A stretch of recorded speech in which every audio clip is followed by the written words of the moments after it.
আসসালামু আলাইকুম, সবাই কেমন আছেন? ঢাকা শহরে যদি রাস্তায় কোনো সময় কাজ ধরে, এই কাজ শেষ হয় না। কারণ হচ্ছে কাজ এলামি করে করা হয়।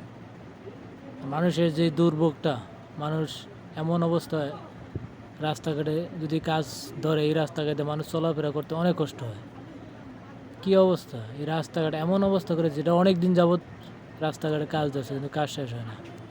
অনেক দিন যাবৎ কাজই শেষ হয় না। এদেশের বাংলাদেশের রাস্তাঘাটের অবস্থায় কোনো কাজই ধরে না।